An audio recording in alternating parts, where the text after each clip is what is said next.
Hello, viewers of the Rational Reveries channel.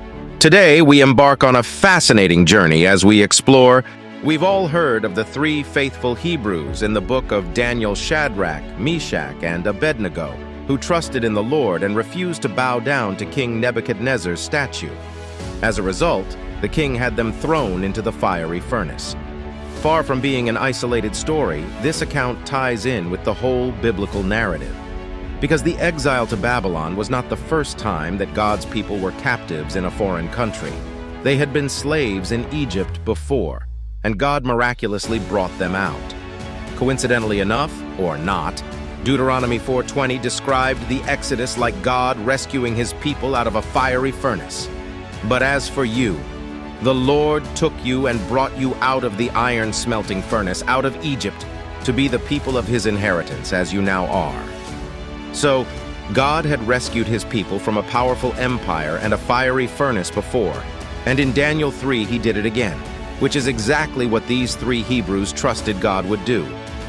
Amazingly, when the men were thrown into the furnace, the king saw 4 men instead of 3, and the new guy looked like a son of the gods. The Son of God was in the fire with his people, which is exactly what Isaiah 43:2 promised.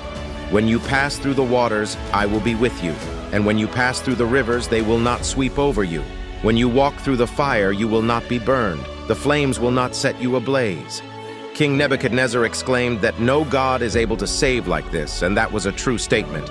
There is no other God who walks through the fire with his people. And there is no other God who walks through the fire for his people. The Son of God, Jesus Christ, took on the suffering and death of his people at the cross to rescue them ultimately from suffering and death.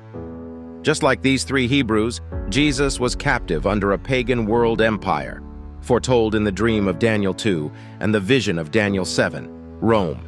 He was put to death because of his faithfulness, and then he walked away from death 3 days later. In Jesus Christ, our God walked through the fire of death for us and for our salvation. And when Jesus walked away from his death, he commissioned his disciples to take the gospel to the ends of the earth, because his blood was split to redeem men and women for God from every tribe, language, people, and nation. Reverend 5:9-7-9. In Daniel 3, the pagan king praised the Hebrews' God and prohibited any nation or language from speaking against him. God's deliverance of his people is always meant to be declared among all nations. This is the message we proclaim.